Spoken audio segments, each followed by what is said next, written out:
What do you want? What's the tea? Tell me what's the tea? What's the tea? Tell me what's the tea? What's the tea? Tell me what's the tea? What's the tea? Tell me what's the tea? Oh my God, we got to start immediately into this podcast because we have Cheyenne Jackson here, and I know I'm going to have to hold Michelle back. Michelle is a theater queen. Yes. And she is all about. First time I knew of you and All Shook Up, but first time it went like, oh my God, Cheyenne Jackson was in the Xanadu. I was going to say Xanadu, yeah. There were pictures everywhere of you in the shorts from that. Yeah. Did you know how to roller skate before that? Yeah, I mean a little bit. Right. You know, I went to at our church. We'd have like roller skating rink. Yeah. But yeah, I mean not since I was maybe 10 or something. So yeah, not since I was a big giant man. And it was it was scary. Did you say how long did you practice before you got back on it? Well, not long. I do a couple of weeks, but in most Broadway shows, you have a thing before the show called a fight call. If you have any kind of physicality, any fights or anything, you run through it. Right. In our show, we had a skate call. So we literally got there 30 minutes early, put on the disco ball, and all the boys and girls would just skate to get your legs on stage. And it really, surprisingly, it was my favorite thing because you are so physically warm. Right. Your whole body's engaged because you're skating. You're trying to hold your ass up. So, Right. Is Xanadu the musical? I didn't see. I've never seen Xanadu the musical. Is it as skatey as Starlight? No. Okay. No, but it's pretty skatey. Yeah. I mean, but it's more of more for a comic effect. Was that show associated with, there was something here in Los Angeles sometime in maybe late 90s, early 2000s, where they literally lip synced the movie. Was there any association with that and what eventually went to Broadway? No. But no, the Broadway musical was a combination of the movie, which is notoriously one of the biggest flops of all time, and Clash of the Titans. Right. Two films I watch all the time. Listen. You watch Clash of the Titans? I love it Harry Hamlin. Oh, that's right. Oh my God. I was going to say that first. Listen. That's why you always watch it. My God. It's crazy. Now, before we go to Broadway crazy, because I feel that's what we're going to do. We don't have to. No.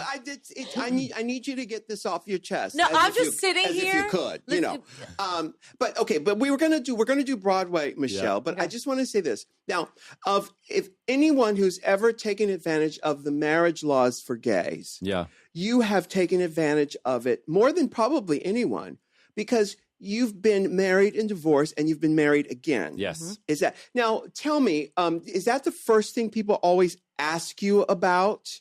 I get asked it a lot. Yeah. I think it's because of where we are in this timeline and exactly marriage equality and all that. Right. But I think now that I've been with my husband for 3 years and it's less of it, the novelty's kind of worn off. But yeah. Well, it's kind of public too, though. It's public knowledge. Super public. Yeah, I totally get it. I'm totally fine with it. So when you are a gay man and you're divorcing another gay man, what should our listeners sort of know in advance? How different is it from divorcing a woman? Like, are there prenups and stuff and all that stuff? No. No prenups. No. No prenups. Is in the new marriage? Is there a prenup? No. No. Cheyenne, what's wrong with you? What sign are you? Cancer. Oh. Yeah. He's July 12th. That's I just read that. That's right. And I love July 12th. Why do you love July 12th? I don't know. It's a crazy day in Belfast. My chemistry is with Virgos and with Cancers. Yeah. That's me and my dad. Makes sense. Yeah. Very cancery. No, fully. So are you whiny? Are you complaining? I'm not complaining. I'm very needy? Emotional. I can be needy. Yeah. I don't like to leave my house a lot. I love to just be home in the cave. I'm very, that kind of thing. But yeah, I mean. Yeah. And so what is there something that most people don't know about two men divorcing that surprised you? Are there any differences that all I can from my own experience, divorce sucks. It does. It's so hard. Yeah. It's so painful for both parties. Yeah. And you have not just property involved and animals involved. Oh, dear. But you have a lifetime of experiences. And, I traveled the world with this person, became a man together. I mean, it's absolutely heartbreaking when you can't make it work. And luckily there's a way to, legally extract yourself, but it doesn't make it hurt any less. It was absolutely gutted. And by the way, gay and straight. Gay and straight. Actually, as you're talking, I can actually feel some of the pain. Yeah. I can literally feel it coming. Yeah. Do you ever get over that? Do you see him at all? I haven't seen him. Mm-hmm. I haven't Makes seen him. Makes it easier a little bit. Yeah, I mean, he has his own life and he's doing his own thing and he's doing great, I hear. And I haven't seen him, but it is a painful thing. And I think after, you go through enough time, it starts to heal itself, but who knows? And your parents are still together? Yeah. Wow. Yeah. How'd that happen? They were like hippies together. Because you're from the Northeast. Yeah, I'm from Idaho. Oh, yeah. Idaho? Northwest. Idaho. Uh-huh. I'm from Idaho, a teeny little town, like 1,200 people in the town. We grew up with no running water. We had an outhouse. Oh, yeah. Why? Oh, yeah. Why? We lived off the land. My parents off the grid. Yeah. If you went on Naked and Afraid, could you survive? Oh, I'd be good to go. Yeah, do you know how to set fires? I do. Yeah. Not with your ass. No, like with 2 sticks. I would do pretty well. We literally lived in the woods, and I was good with all that. And do you know how to work a divining rod? Do you know what that is? Define water? Define water? Yeah. What is it called? Divining? Yeah, well, something like that. Yeah. It's a divining rod. We used to watch. It's funny you say that. Do they really work? I have a memory of my parents doing that with like other hippie friends, and like the branch will lead you to the water. It's like a Ouija board. Does it really work? I don't know. I've never tried like a Ouija board. It's like you feel. Yeah. Mm-hmm. Are you moving that? Right. But so you guys lived off the land. Could you kill? Do you know how to kill something and skin it and all that? I'm way too much of an animal lover, and I was just. I remember finding a dead bird and just being absolutely, Well, how do you go from that to the bright lights of Broadway, the Great White Way? Now, here we start. Here's she's starting to salivate now. Let's try. Were you that girl? Were you that kid like that who you're like, oh my God, yes. the show's on? So growing up in the woods, we didn't have a lot of like children's theater. Did you have television? Obviously. We did eventually. Okay. But then my parents became born again Christians, and so everything was very like there was a sign on our TV that said, "If Jesus was here, would you be watching this?" You're lying. My goodness! So you were allowed to watch Davy and Goliath on Sunday morning. We were allowed to watch Little House on the Prairie and like basic, How many kids? 4. Little kids. House on the That was Prairie. like But so we had to use our imaginations a lot. My brother, we would like role play. My brother was Indiana Jones, and my other friend was Kirk from Star Trek, and I was Wonder Woman. Of course you were, darling. Of course, she had the best powers. Yes, of course. But it wasn't until I always sang. I always had a voice. I always sang in the choir. But it wasn't until I didn't go to school. I didn't go to college. Wait. You didn't go to school? I didn't go to college. Okay, I didn't like for musical theater or anything. Mm-hmm. I wanted to get out of that little town, and I moved to Seattle. Mm-hmm. And I lived in Seattle for several years. And up until I was 27, I did community theater. I got my equity card, and I made a little name for myself, but it wasn't. I mean, you were able to get your equity card in Seattle. Yeah, there's a lot of equity houses in Seattle, actually. Seattle's got a lot of theater. But I worked at a magazine. I sold ads. I was an ad exec until I was 27. And then 2 things happened. 9/11. And then we had a death in our family, my brother's little girl. Aww. And both of those things just lit a fire under me. And I thought, I don't want to be an old man thinking like, why didn't I try? Because I wanted to move to New York, but I thought I can't compete with all these fucking 22-year-old kids straight out of Juilliard, corner of the sky. Sure. So, but it was those 2 things. I just thought life is too short and I'm going to move to New York. And I did.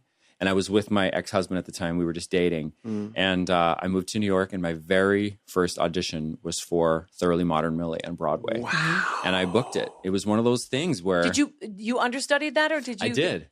I was in the ensemble, and I was the waiter and the dishwasher with one line. This way, Miss Dillmouth. Who was playing Millie in that production? Sutton. I mean, Sutton Foster. Sutton Foster. Yeah, she was, and I understudied. They needed somebody who could sing really low and sing really high, and I've always been able to do both. Very versatile. He's versed. Yeah. Right? And it was just one of those things. I think it just kind of landed. I had so much confidence. I had nothing to lose. Did you ever get to perform in it? All the time. No way! Yeah. Actually, 3 weeks into the show, the guy, Mark Kudish, was one of the guys I was understudying. He was doing an opera, and I was the lead, and he'd just been nominated for a Tony for this role. I mean, did you shit your pants? Oh my God. Yeah. I was on a turntable set. My parents no one was even there yet. I was by myself living in a hotel. And I'm sitting there and the cue light goes and the turntable goes. And I'm just like, holy shit. This is Broadway. I am on Broadway in a lead. This dude just nominated for a Tony for it. Who the fuck do I think I am? You're Cheyenne motherfucking Jackson. That's right. Yeah. And that's how it started. And now, then, just a moment to back up. Now, you know, looking back at where you started from, moving to Seattle, the whole thing. Now, where you stand, what actually was it? Was it divinity? Was it chutzpah? Why do you think you were able to jump to the head of the line so with such ease? I think it was. First of all, I just was born with a God-given talent that I really took care of. And even though I didn't have voice lessons and didn't have acting classes, when I was in a show in Seattle, you better believe I was like in the wings watching the leads and watching and learning by osmosis. I just thought that is how I want to do this. So I knew that if the opportunity was given to me, I would be ready. So, you know, this show Thoroughly Modern really was a tap show. I don't tap dance. I'm 6'4", a big, but I knew that if they hired me, I would do anything I could to make it happen. So I told the producers, listen, I will take tap classes. And I did. Within like 25-year-old girls at Broadway Dance Center, like flap, step, flap. So it was a combination of chutzpah, of being in the right place at the right time. And I literally have probably never had an audition that good since because I had nothing to lose. I didn't even have headshots. I walked in like, oh boom. My goodness. They were like, who are you? Yeah. Take a Polaroid. Cheyenne Jack, that's your real name? I'm like, it is. My parents were hippies. Can I go back one second with that name? story? Your parents were hippies, living off the grid, born again Christian with Jesus Watch TV. How was it when you came out to them? So hard. I could only imagine. So hard. What was hard about it? What made it hard? Because the town Jesus I grew was up watching. in. Yeah. Yes, there's that. Because, in our little town, I mean, we're 40 miles from the Aryan Nation compound in Coeur d'Alene, Idaho. So it's all white supremacist area. It's a beautiful land. There are wonderful people, but if you're different in any way, you're going to be singled out. And in school, I did sports, luckily, but I also did all the plays. Right. You ran track. So I did run track. Yeah. Hurdler. Yeah, baby. But the church was the hardest thing coming out was the church completely rejected me. My pastors and people that had been my teachers for so long, incredibly painful. Also just really, really hard on my parents. My mom to this day says she didn't know because I had a girlfriend. She really didn't know. Oh, you did. Okay. I had a girlfriend, but I don't know. Why wasn't it me? I always had Mormon girl. I made sure my girlfriends were Mormon or because very they didn't religious. want to do any pre. So there was just like above the blouse action So occasionally. smart. I am a gold star gay. Literally, I've never been with a girl. Wow. Now, okay, so the parents, they were hippies. Was there something that happened that made them run to the church? That's a good question. I've actually never asked them what the impetus was, but I think they were searching. They were searching for something, and they both had just like-minded values. My dad had been in Vietnam, and they both just found each other at a young age, and then they found the Lord, and it works for them. And my brother's a pastor, and they are wonderful it works people. for them, but are they judgy of you? No, not at all. That's beautiful. It was really tough. I mean, we had to really fully take a sabbatical from each other, our family and me. We had to kind of I had to give them, they had to mourn their idea of what they thought my life was going to be. Yeah. And luckily I had the wherewithal to kind of just let them be for a hot second. Yeah. I moved to Spokane, Washington, the biggest town around, and hung out with my friends and kind of, sowed my oats and stuff. Right, and the assless chaps and the freedom rings, yes, and the piercings, singing, Indigo Girls to the cows come home. Closer to fine, baby.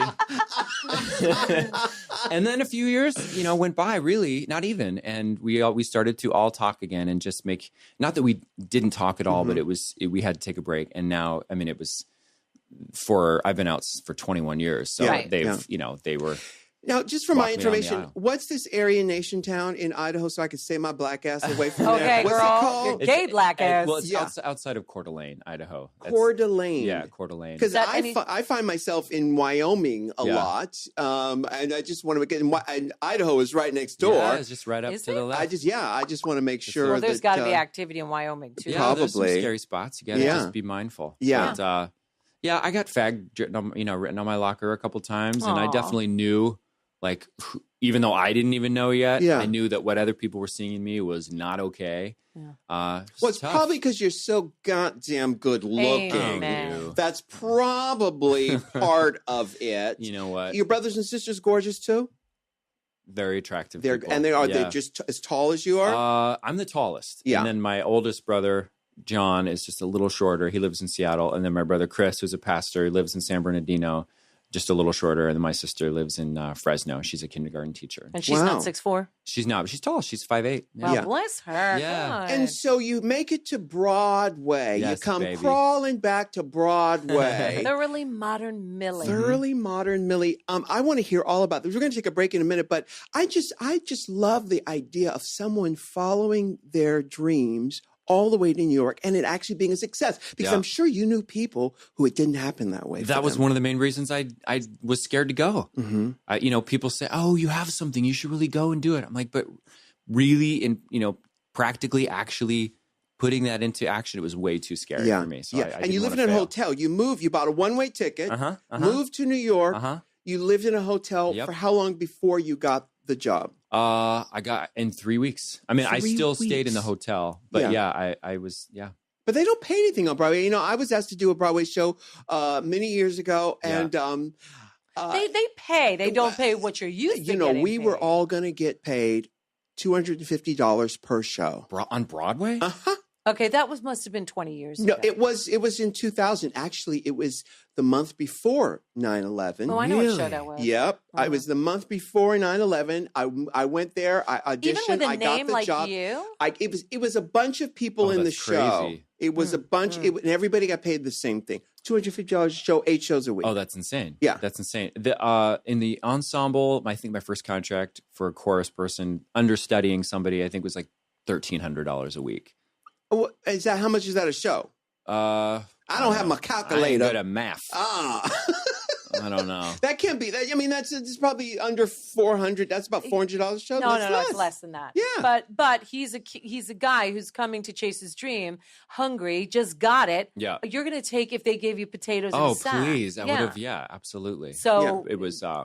It seemed like a lot of money. Well, to you me. could live on that. Yeah, barely, but yeah, you could. I mean, but it was until you can. You just got to get out of a hotel, darling. Right. Right. And now you live here in Hollywood. Yes. You're in the movies. You're in the thing. We're going to talk about Broadway. We're going to talk about movies. We're going to talk about love and how things are in Glockamora these days. And exactly right after this break, we're talking to Cheyenne Jackson. We are so happy he's here, but nobody's happier than Michelle Visage. So we'll be right back after this.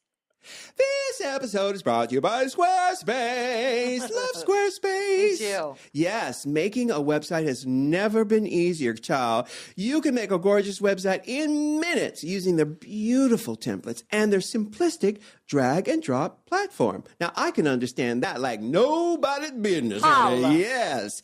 When you're ready to purchase a plan, get 10% off the offer code RU. That's right. That's squarespace.com, offer code RU.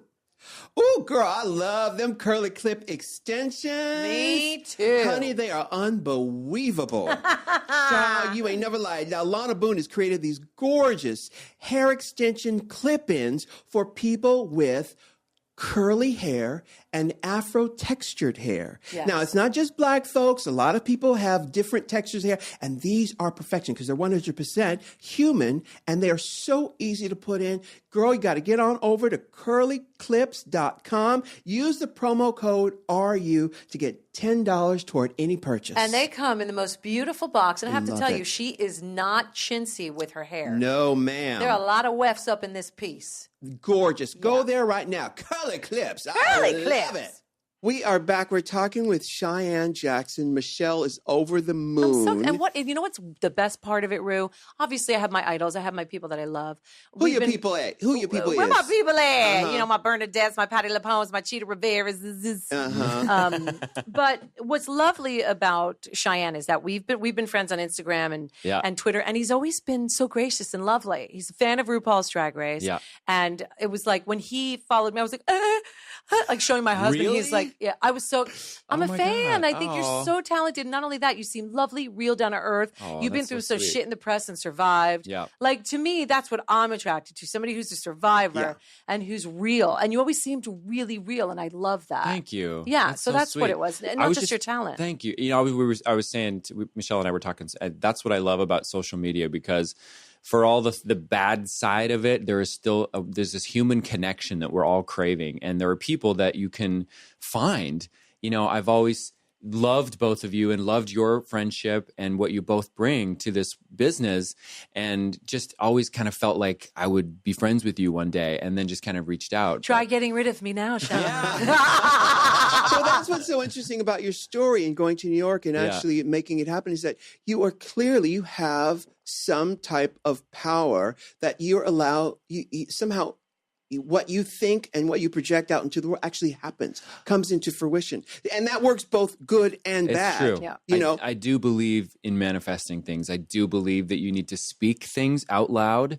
I'm not so much to where I do like a full dream board with cutouts and things, but I'm not against it. I literally think, you know, somebody says, "Oh, I want to write a book one day." And I mean, you have to actually say it, and it will happen.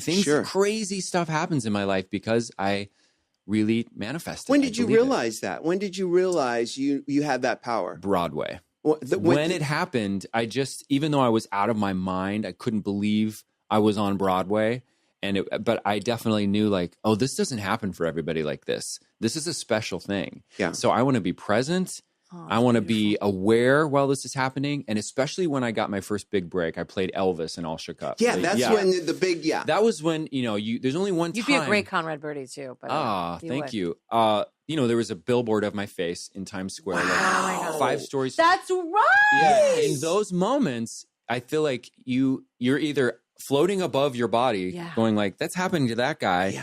Or you try to, and it was a constant battle just trying to like sink in and be in the moment, because it was a crazy show. I sang 17 songs per show. Oh my goodness. How did your voice hang in there with that? It's a full-time motherfucking job. Yeah. Like you see your friend across 9th Avenue, you have to be like, hey, this is for church. Vocal rest, yes. Always. Yeah.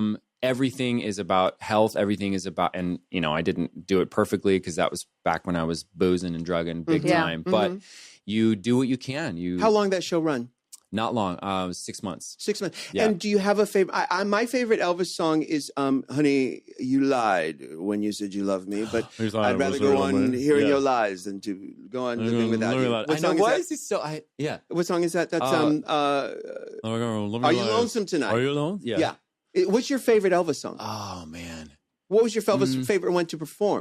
There was a song called "If I Can Dream," which is it's more almost like a big gospel number. Yeah. It was like, "There must be light." Oh, I know that one. Bright somewhere. Yeah. Michelle, do you have a favorite Elvis song? It's the slow one. It's I can't help falling in love. Oh yeah. Oh, I love that. Yeah. Just good the stuff. words. Good stuff. Yeah, that was the big one. But the one for me, the one that pushed you over the top to the real zeitgeist of beyond Broadway in New York was Xanadu, and it wasn't a hit show. Well, Xanadu was a hit. It was a hit. It was a hit. It wasn't I mean, it was a small show at the Helen Hayes, so it wasn't like, you know, Wicked kind of thing. But it was, we ran for a year and a half. We ran for 15 months, and it was, you know, great reviews and stuff, but it was a small little show. There were only 9 of us in the cast. Right. Wow, that is really tiny. Yeah. But that was definitely, a different, that was like, oh, this is a different thing now. Did it start like in the same context visually as like the Tony and Tina's wedding type of feel, like small? Yes. You know what I mean? Yes, like that, yes. and then it kind of grew. Half of the audience was on the stage. It was definitely kind of interactive. I started it like doing a, you know, chalk drawing in my shorty shorts and it just kind of, but that was definitely, the idea, the first time I thought, oh, this is in a different thing now. Cause then like Tina Fey came and then I got, you know, a play. I did Damn Yankees, and then she wrote me onto 30 Rock from that. So yeah, there were definitely moments. Yeah, I did that show for 4 years. I remember 30 Rock, but so she saw you in Damn Yankees, and that's what. No, she saw in Xanadu. She saw Xanadu, but it was our meeting after Damn Yankees. Yeah, that she came because Jane Krakowski was in it and Sean Hayes, right? And that was like, oh, Tina Fey. You know, that was when it for me exploded, and I knew the name after Xanadu, because I think there was pictures of you in the short shorts, and I think that's probably what they circled. Now, you follow Broadway, you've loved Broadway your whole life. Is there a show or a role that if someone said, "We're going to back you in anything you want to do"? Oh yeah, what show is that? God, somebody asked me that recently it's too. A hard question. It is. So many great shows. Well, I just got back from a trip in New York, and I saw a bunch of shows all in a row, like 5 shows in 3 days. Hamilton and the Rotten one. What's Did the you see something rotten? Oh, I saw Hamilton, and I just, oh my God. Like you hear so much about something, and you think there's no way that it's going to be able to live up. And Lin-Manuel, I've known for many years, and what he has done, incredible. What is, and I'm going to get back to this question, but what is it about this? I have not seen Hamilton.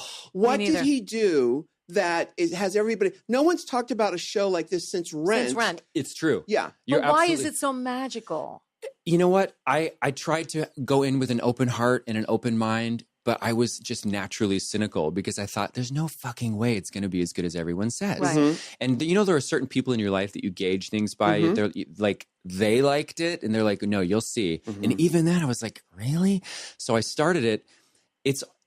He's created this, it's almost like a whole new language. Yes, it's hip hop. Yes, it's rap. Is the whole thing hip hop? Yes. Okay. And at first, you really have to, it takes a minute to listen. Because I listened to the soundtrack and I was like, I don't want to hear a whole Same. Okay, good. All right. I'm the exact same way. I heard it and I'm like, I get it. I like it. I'm trying to hear what everybody else hears. It takes you, and to me, it took almost to the end of the first act. Okay, good to know. And then your mind is used to the language and the rhythm and the cadence and the world that he's developed.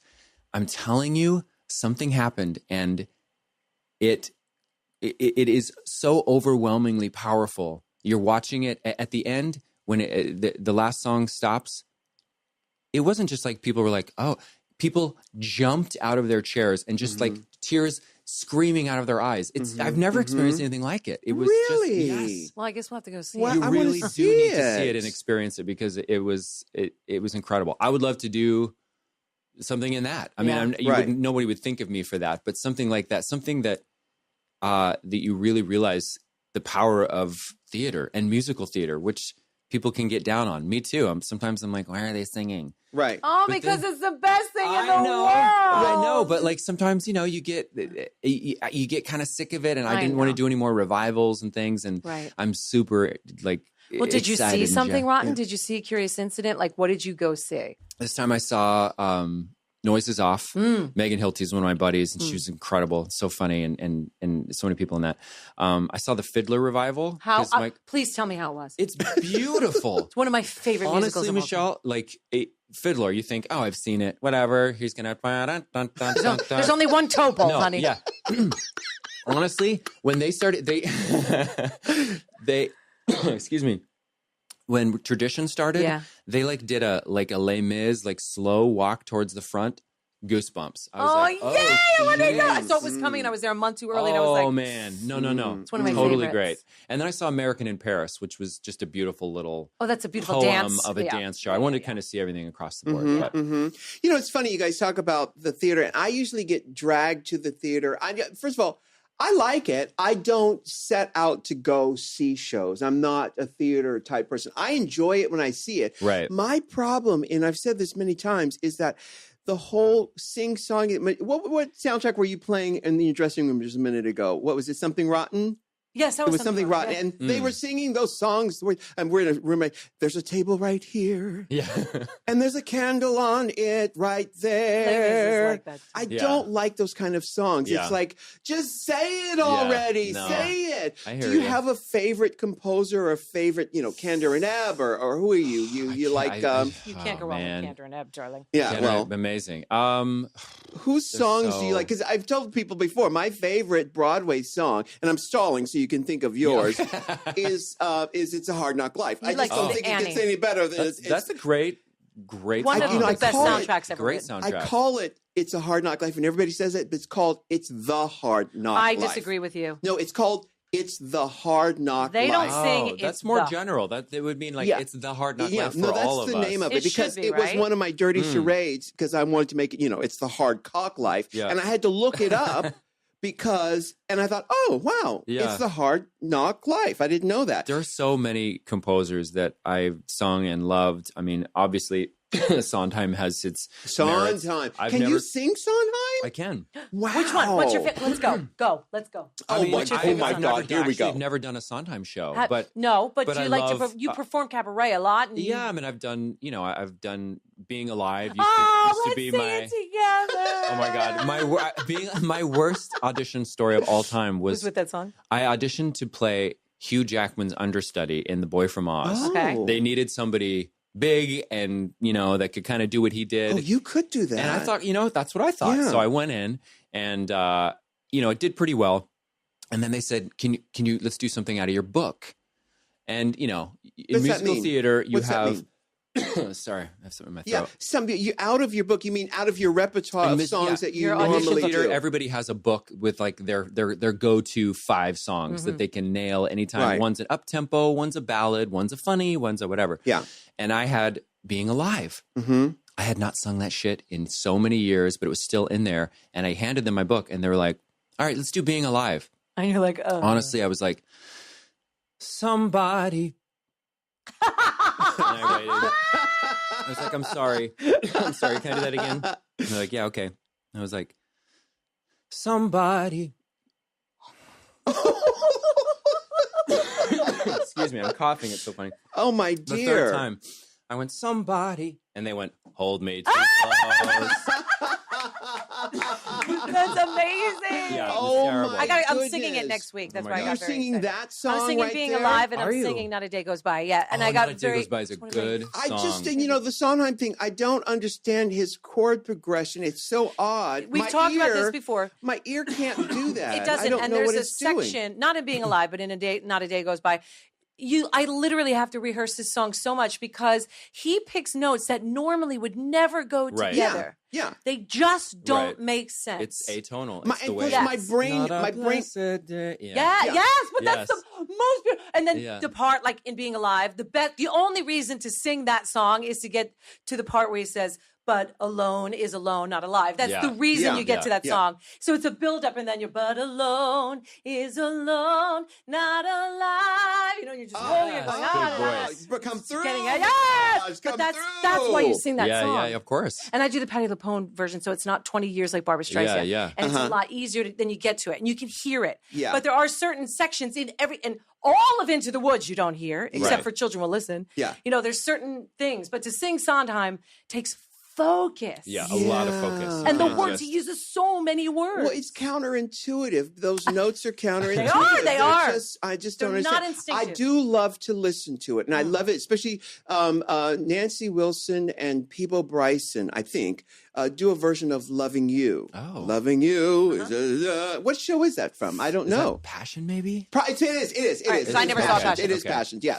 And I love it. But it's so intellectual, Now, it's not for everyone. Not for everyone. No. Now, if I were going to write a show, we're going to take a break in a minute, but if I were going to write a show for Cheyenne Jackson, it would probably be of something about like it would probably be it'd be probably called Clark and Carol Lombard. It would probably be a musical about Clark Gable and Carol Lombard. Ooh. Or I would do Indiana Jones the musical, because that's what you're doing. Yep. I would do something about a 40s movie. I could see a musical about Billy. What was his name? He was Ocean. No, not Billy Ocean. I tried. D. Williams? Billy Hayes. He was not Billy D. Williams. Billy Hayes. He was an actor from the 30s who was best friends with Joan Crawford. He was gay, and when he came out, his career stopped, and he became an interior decorator, but he was friends. He was friends with everybody in Hollywood. So I would do a musical like that. So I see you look like a 30s, 40s movie star. I love that thing. I love that idea. No, I love that era too. But you don't have a musical in mind that you think is your dream musical. I want to do something that I get offered a lot of things that are, Elvis type things, or the hunky, clueless type person, and I can do that. That's in my wheelhouse. So much more than that. But I would love to do something like Kiss of the Spider Woman. Ooh, I'd love to play Hedwig. I mean, but people wouldn't think of me, right? I don't know how you would get those shoulders. Be a very tall Hedwig. Exactly. Yes, but I would love the challenge, and I would actually. You'd be amazing, Cheyenne. You'd be amazing. He could do anything. Yeah. Okay, we're talking with Cheyenne Jackson. We're going to take a little break right now, and he's graced us with some time. I know you have to get back to your man. You have stuff to do. Your dog. Everything. But we're going to take a break. We'll be right back. Let's talk about Squarespace, honey. Yes, child, making a website has never been easier than this. Honey, you can make a gorgeous website in minutes using their beautiful templates and their simplistic drag and drop platform. I love the drag and drop. Yes, true. Now, when you're ready to purchase a plan, get 10% off with the offer code RU. That's squarespace.com, offer code RU. Now, guys, we've received your beautiful letters and keep them coming. Send them to RuPaulPodcast@gmail.com. Michelle, you got some letters over there, some beautiful emails. This is from Maya. Oh. And this one says, first off, love the show and everything that it stands for or floor. I'm writing you on my lunch break from my cubicle. I have hashtag goals and can't wait to break free of this office life. I hear you, girl. I've had a blog for a few years now, but wasn't really doing much with it. It was What's the Tea that inspired me to revamp my website by making the switch to Squarespace. Good. Her blog is myism.com. That's MAYism.com. It's all about pop culture, but I talk about it from my perspective as a black feminist. Hey. I mean, she had me at black. My blog is all about body positivity and pro-LGBTQ, so I'm not serving cattiness like some of these other blogs. Peace and love, Maya. I can't wait to check out myism.com. I love that. And the fact that she gets to express herself on a website that she designed herself via Squarespace is brilliant. Talk about empowering yourself. Yeah, you said via. That's very smart. That's very good. Via the dictionary. Okay. And the thesaurus. Via the thesaurus. Thesauruses. Thesauri. Well, listen, kids, if you want to do what Maya did, get a free trial with no credit card required just by going to squarespace.com. And when you're blown away and ready to confirm a plan, use the offer code RU and get 10% off. It's very, very, very easy. And you'll be helping to keep What's the Tea free. Thanks again to Squarespace. And y'all keep sending your websites to RuPaulPodcast@gmail.com. Now go on over to squarespace.com with the offer code RU and get yourself a gorgeous deal. We are back with Cheyenne Jackson. What a beautiful name. Cheyenne Jackson. You know, if Catherine Jackson or Andrew Jackson, somebody, that would have been one of the, I wonder, are there any Jacksons in the Michael Jackson family called Cheyenne? They have they have Jermaine, they have Your Majesty. Yes. Tito. Rebe. But Cheyenne, that is good. You were destined to be in show business. I think so. My brothers are John and Chris. Yeah. Oh, 100%. Yeah. The problem, though, is that it is such a beautiful show business name. The problem is that when you have a name that's that recognizable and it's your real name, when you go to the gynecologist, everybody knows, oh, guess who's here? You know. Did you ever think of changing your name? There was a hot second growing up that I got teased for it. And so I went by David, my middle name, just a few times. Right. And then I think my mom got wind of it. She's like, why? You need to be proud of your name. And, Did you ever ask her why she chose Cheyenne? My dad chose it, and it was actually a TV show from the late 50s. I remember it. With Clint Walker. Yeah. Lonely Man, Clint Walker was a hot-ass man. Walker was 6'7". Clint Walker. Oh, Clint. Yeah. 6'7". sorry. No, look him up. Clint Walker was... I think he may still be alive. He is still alive. Yeah. Yes, he is still alive. Sure, he doesn't look the same. No, he doesn't look gorgeous. Giant, gorgeous with a beautiful voice. And the movies I've seen him in, he's always got his shirt off. Yeah, he was gorgeous. Yeah, he was absolutely gorgeous. Just fell off. But no, my dad loved that show and wanted. wanted to name his son Cheyenne, and my mom's like, eh. Yeah. So then they said the second one, and she's like, meh. Very manly, very debonair. Very rugged. Yes. Yes, Yeah. very Uh-huh. yes, that's Gorgeous. him. Yeah. That's him. Yeah. But yeah, And they settled on Cheyenne. they settled on. But now, do you ever use another name on legal papers? No. Really, you don't? Has it ever gotten in the way? It has gotten in the way with me because I realized, oh, darn it. I used my real name and now it's People don't think RuPaul is real. Everybody goes, what's Ru's real name? I'm like, yeah, RuPaul. Why Charles would is your RuPaul make up real RuPaul? name. Yeah. What do you mean though? Like I said, I was telling this story on the podcast not too long ago. I went, I'm over 50. I went to have a colonoscopy. Right. Colonoscopy. Spit it, girl. Yeah. And I'm in the waiting area and the woman comes out at the door and says, RuPaul. Oh, for that. Now, kind the of bitch thing. could have said Mr. Charles. Yeah. But she said no. She said RuPaul. She wanted to say She that. wanted to say it. Yeah. Sometimes, like at Starbucks or something, I'll Yeah. say Jackson, just because people are like, Sure. Sheen, Shane, Yeah. Shanae. But that's true. Shanina. Squee. I'm like, so many. Like, is it that weird of a name? Shinini? It's funny. Shanini. Shanini. No, but you know what? It is when you look at it. If people don't know about It's the true. Native American tribe, people don't know. But it's also like. It's a friggin' city and in it's the- yeah, Wyoming. it's the capital of Wyoming. Yeah. But still people- Okay, guys.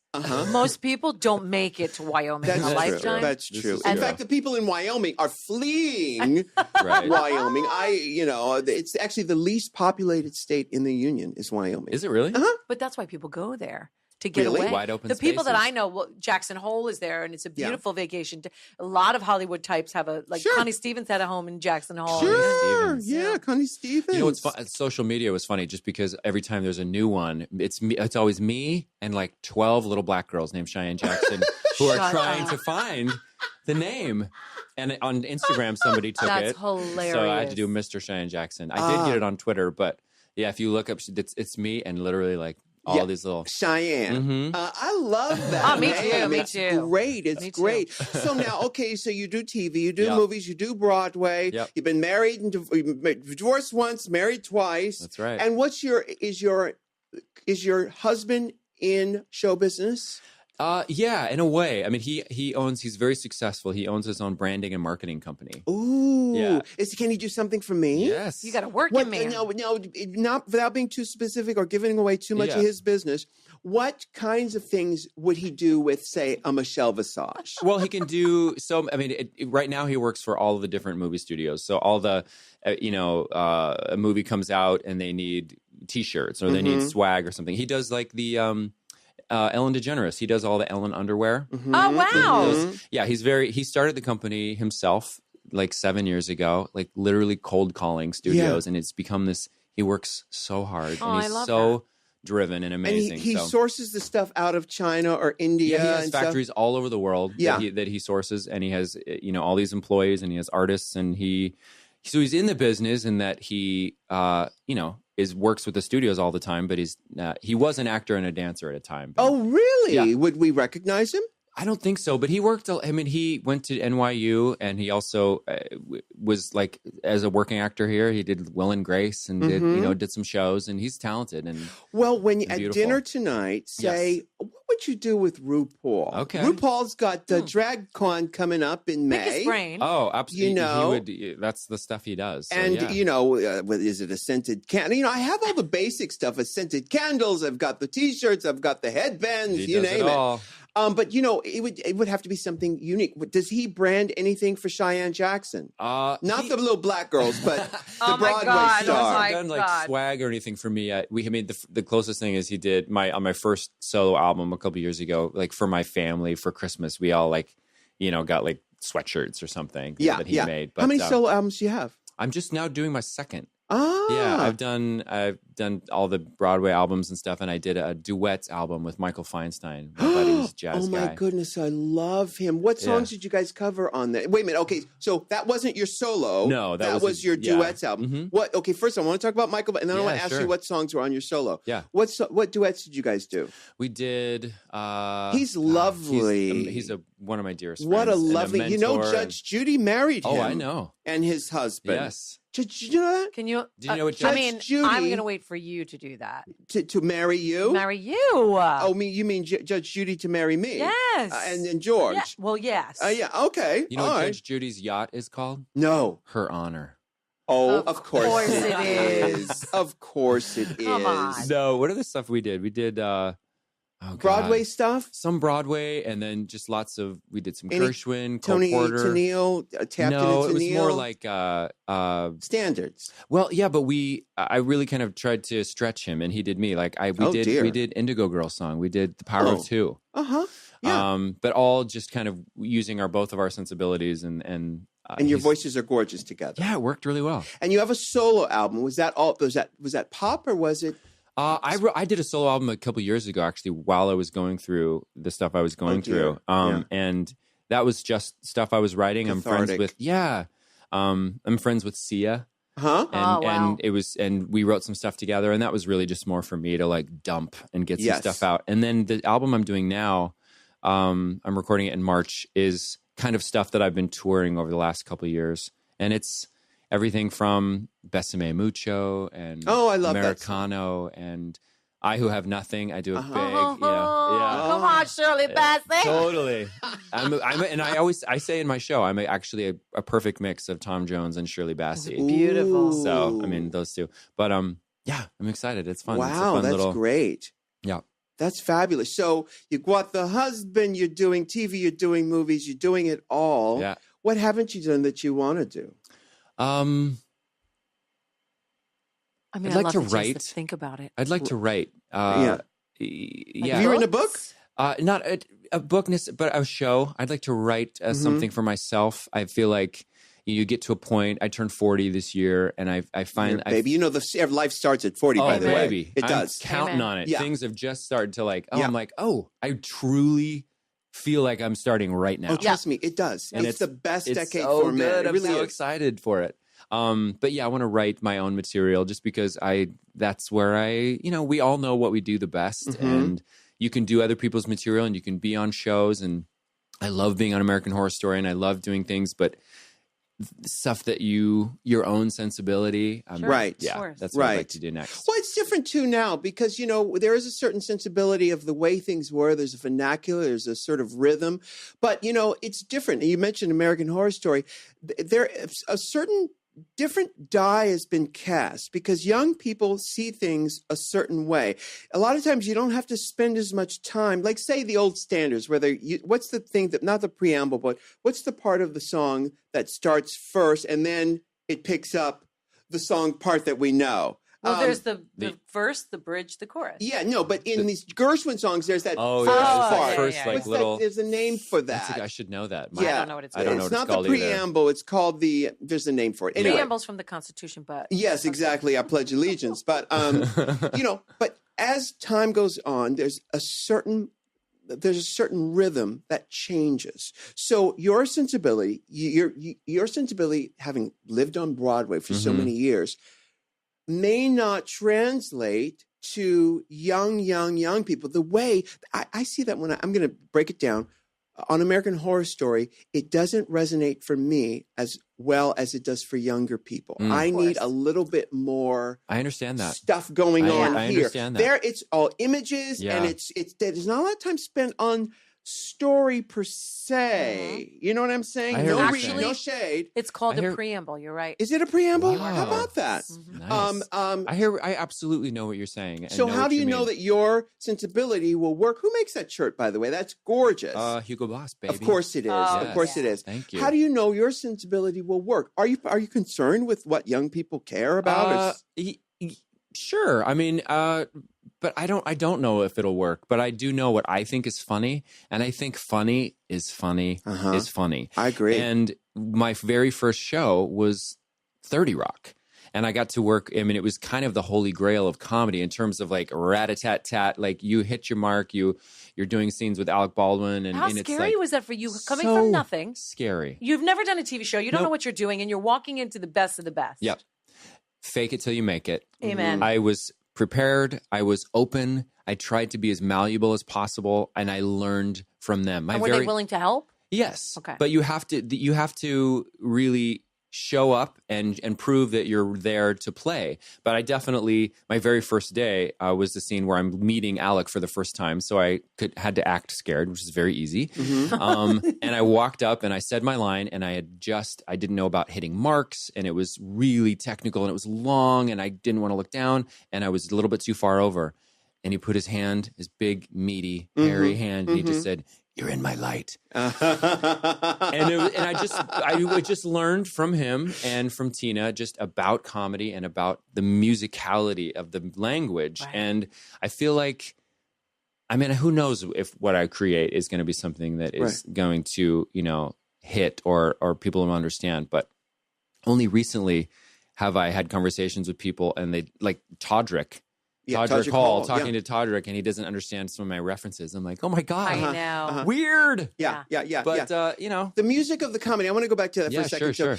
So working on a television show, there's his take, there's your take, there's the master shot. Yeah. In the course of doing that scene, were you able to actually get the rhythm of the street and the break dancing? Like once you moved out of his light and all that stuff. Once I got out of his light and just listen, just once I truly listened, and don't try to be funny on the line. Don't try to do a bit. Literally, the line is enough. It's your job to say the line, say it loud, and mean it. Yeah. That's it.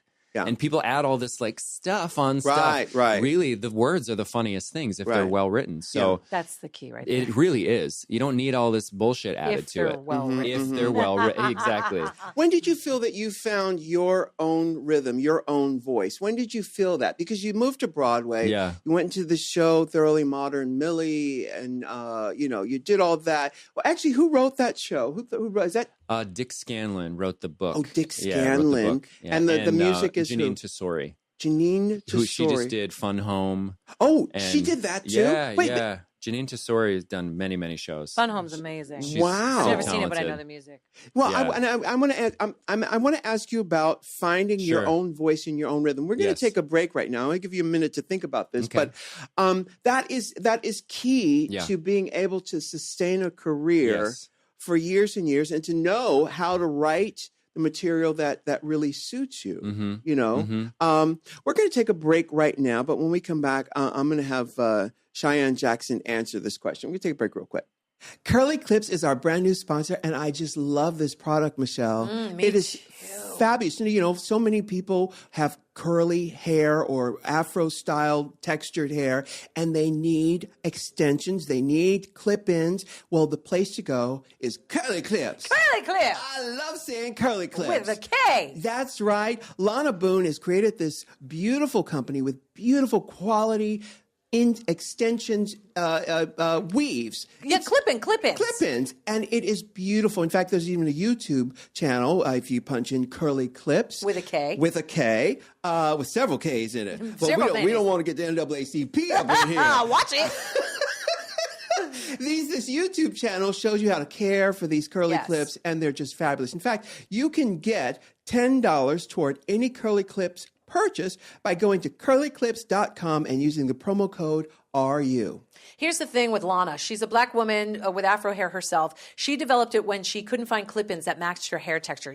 Sometimes African-American women will have a faux pas or something will happen where their hair gets ruined or damaged and you can't find anything to help it. Yeah. These are the answer. And here's the cool thing. If you've gone and got hair extensions, I have over the years, I've spent $800 to $1,500 easily on hair extensions, right? Curly Clips range from $159 to $199, designed to be put in at home in less than 10 minutes. I love that. No go in there, paying a stylist to put them in, paying a stylist to take them out, and all that madness. It's unbelievable. Like you said, they have the YouTube channel that shows you how to care for them. You never get stuck. And I'm telling you, the best thing about it is, when you hear about all them fancy lace fronts and wigs we talk about, we say, but is it human hair? Right. Curly Clips is 100% human hair. That is right. And you can tell by the texture. It's such good quality. Gorgeous. Love it. Now, Lana has done a great service to everyone. And they say necessity is the mother of invention. Well, she's created this line of Curly Clips hair extensions and weaves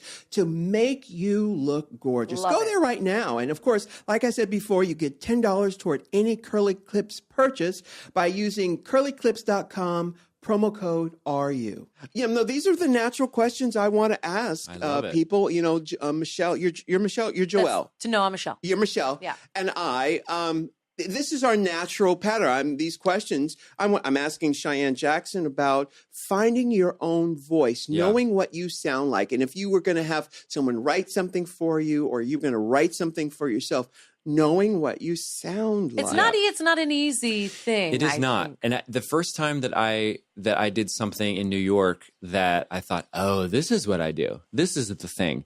It was in between. I did Thoroughly Modern Millie and I did Aida on Broadway. I was the standby, and I got to do it for Heather Headley.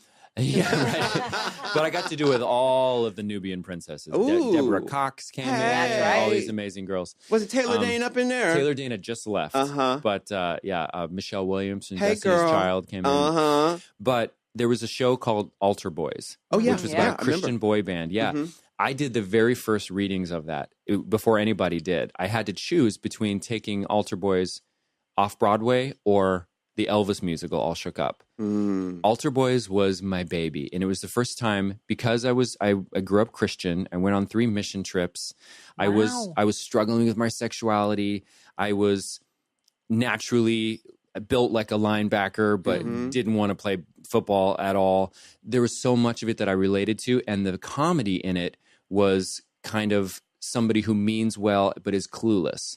And for better or for worse, I figured out that's what I do. That's the thing that I do like the most. And just the rhythm of that, the natural naivete of it, I thought, when I do that, because it takes a savvy person to be able to play dumb. Of course it does. Yes. And that was the boy from Idaho. And that was my thing. And so I did that, and then Xanadu was another variation on that, like a dumb hunk, but somebody who is not a cartoon, someone who has a soul. Someone who has dreams and wishes, and you're like, oh, I know that guy. And then 30 Rock was kind of a different variation on that. So I've kind of been playing, as we all do, pretty much, like there's a line down the middle, and that is where I naturally live. Now, can I go on the other end and do full-on cunty? I mean, I did Behind the Candelabra, and I was like, "Oh, that's right! Oh my God! I can live there happily and easily." Yes. Now, what role did you play in Beyond the Behind the Candelabra? I was Liberace's first lover, and Michael and I played the piano together, and then Matt Damon comes in and then kicks me out. That's right. That's right. But I just had long takes of just eating and side eye, and Steven Soderbergh just loved, my bitch face. I loved that. That was so good. Do you have a favorite line from that? I don't even remember. My favorite is, Doctor, will my eyes ever close again? Of course, he was so great. He was so great. He was so great. And Matt Damon too. Matt was so fantastic. I loved every on bit set, of it. and they were, and Michael Douglas was fully in a caftan, and he was like, they call this palatial kitsch. Like he was in. I was like, oh, we're in character now. Like everyone is like in it to win. Had he met Liberace? I don't know. The costumes were amazing. Oh, just amazing. He says at one point, Doctor, will my eyes ever close again? And the doctor says, no, not entirely, but that way you can see people looking at you and seeing how beautiful you are. And the other thing is that Matt Damon says something. He says, Liberace says, well, I have a talent for discovering new and exciting talent. And the Matt Damon character says, you have a talent for discovering new and exciting dick. Yes. Yes. Yes. The real G. That's how it was. Yes. So eventually you find the lane you belong in. I think so. And you found that thing. But although, I see that. I see that. Yeah. But, there's something very funny about you. There's something that you allows us, the audience, to laugh with you because you're clearly very smart and you're super gorgeous. I mean, that's what you're selling. That's what you sell, and you sell it well.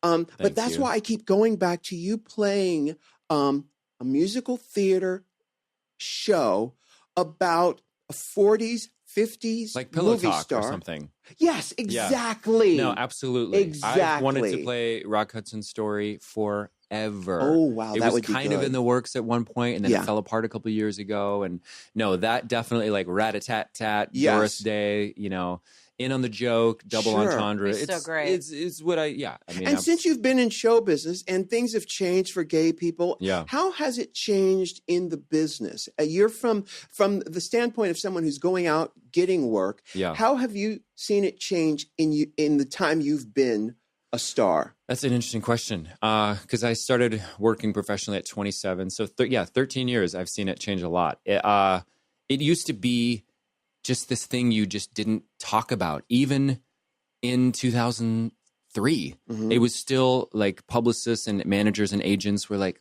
ugh, just kind of use non-specific pronouns. Don't really like talk about the boyfriend and things. It's less of an issue now for me. And I think because I came out during All Shook Up in the New York Times. I mean, I'd always been out, but that was like my publicly, I'm gay, blah, blah, blah. I wanted it to be out. I had nothing so I didn't have anything to hide. So people could just get over it and just enjoy me as an artist and what I'm offering. And also I knew that because of what I look like and what people, you know, perceive me as, the kind of parts that I'm going to be playing. So I'm going to be playing the guy that gets the girl. Yeah. And you're going to have to either go with me on that ride or not. Yeah. So for me to not make a big deal out of it, was the key for me. How's it changing the business? I just feel like it's less of a thing now. There's so many, I just have so many peers that are openly gay actors that are playing all kinds of people all the time. I feel like how about you though? Well, you know, I've always created my own storyline in this business because I've never been an act where they say, well, let's put Ru in there. I've created the work for myself, and it's always been that way. I accept it. It's great. But what I want to ask you though is, you know, there are a lot of gay people behind the scenes who are producers and who run things, you know, in my business, I've found a lot of them have been more discriminatory. Is that the way you say that? Discriminating. Yeah, towards me because of their own, whatever they're going through. I've seen that projected onto me. And hey, you know, no, we cool, no problem. I create my own work anyway. Right. Have you experienced that? I have. Without naming names. It's interesting that you say that because you think that there's like this brotherhood. There's like this fraternity. And there should be, by the way. Right. You know, like we're all gay dudes in the business, so we're all going to help each other out. Right. It doesn't work like that. It's just as cliquey and as climby and as political as you would imagine any other business to be in. So I thought that there would be more, I don't know. Right. And I thought maybe I'm not going to the right pool parties or maybe I'm not at the right things. But for me, I also have had to just, you know, hit the pavement and scrap and scrape and do what it takes and really establish myself as a professional, somebody who has a great reputation and can show up and do a great job. And that's really the only thing that will keep you having longevity in this business. And you are absolutely right, because you do have that kind of reputation in this business. Everybody who says Cheyenne Jackson says, "Oh my goodness, I love him." Oh, I love that. Not just from people in the business, but the audiences. Everybody loves you. Oh, thank you. And this is not just me. This is you, hun. This is what you've done, and you've created that. And that is for the kids out there who want to move from Idaho to wherever, know that it's important to keep that and to keep a sweet heart, and also, you know, to create a network of people who will support you, because that is the main thing. I've been working with the same guys who produce these shows with me for 30 years. Whoa, 30. 30 years. Actually, it's been longer. I met them in 85. I met them in 85, and then they produced my first album in 86. So that's 30 years ago. Unbelievable. See, that's your family. It's that's my family. Your shorthand. That's the people that you know are there for you. And I could not agree more. You have to have people. I've been with my manager for 9 years. It's the only manager I've ever had. Like, people that know you, that get you, that you trust. And it's everything. But life is so short to be an asshole. We all know those people. I mean, we've worked with, and you're like, why? Why are you a dick? Yeah. There's no reason. It makes the work harder to do. All of us so much harder. So I agree. And thank you for that. Because I've worked hard at that. And now it's just how I like to live my life because it makes me feel better to be, to live with integrity. But do you still study? Do you still do acting classes and dance classes and voice classes? Jazz classes, Mr. Moss. Dance classes. Yeah, I mean, for different things. I'm doing the Secret Garden coming up in concert at Lincoln Center, and so I'm working with a dialect coach. So everything is, germane to whatever I'm working on. But you can never stop learning. Right. Oh my God. Yeah. Always keep learning and keep soaking it up. I mean, and your parents have come to see you do everything, and they're so proud. They're so proud. They walked me down the aisle. My mom has seen everything I've ever done. And they're still in Idaho? No, they moved here now. They live in Laguna. You're kidding me. Of course they do. Are they still Mormon and things like that? Not Mormon. Christian. Yeah. He dated the Mormon girl. Yes. Right. Absolutely. And they could not be more supportive. They live in Laguna. They live in Laguna and they love Jason. But that's where the rich folks live down there. They're making money down there now. They're doing okay now. Oh, good. It's good. I know. From the outhouse to It'd be interesting to ask them, what now, to sit them down and go, what was this whole thing? The hippie thing from the Vietnam to the hippie thing to the Christian thing. Where did the Laguna. Now, say, what was that? I wonder, it'd be interesting to hear what they would say about that. I mean, I have my theories, but I know that when they met in Southern California initially, and the reason they moved up into this, in the middle of nowhere, they wanted their kids to grow up where they said where the sky wasn't brown from smog. So they found the greenest place they could, put a finger on the map, and then moved their family. But yeah, it's true. I've actually never asked that question. Like, what was the driving force to make them do that? But Well, they produced you and three other gorgeous, fabulous, three other gorgeous, fabulous kids. They should be very proud of themselves. Thank you. And your career and what the energy you put out there is a testament to the great work they've done. Thank you. And I'm just going to take this opportunity because I met you years ago. Just the first time I ever met you was when I hosted the New Now Next Awards on Logo, and you were so lovely to me. But I have been such a super fan of yours forever. And I just want to acknowledge you for what you have put out into the world and the image that you have put out and your reputation. It's so beautiful to watch. And this is really exciting for me to actually be here. And I thank you so much. You're welcome. It's good to hear that because, in this business, whenever I do a job, I really do want to walk away from the job where people saying, wow, that RuPaul, he was so much fun to work with and so easy breezy. I always want to show up on time, prepared and easy to work with, so that's the best compliment I could get. That's great. Thank you so much for being on the show. And thank you for making Michelle's lifelong I'm just sitting here watching everything and I'm enjoying every moment of it. It's been so much fun. Thanks, it's great. We were all so lucky. We're so lucky to be able to thrive in this business the way we have. And we wish that on everybody out there listening that there is a place for you. You have to find your tribe. Your tribe is waiting for you. Yes. Just know that you are not alone and that you are loved. In fact, we love you. Amen. We love you. Amen. Thank you, Cheyenne Jackson. You. Until next time, Michelle. Yeah, baby. Bye. Can I get an amen? Can I get an amen?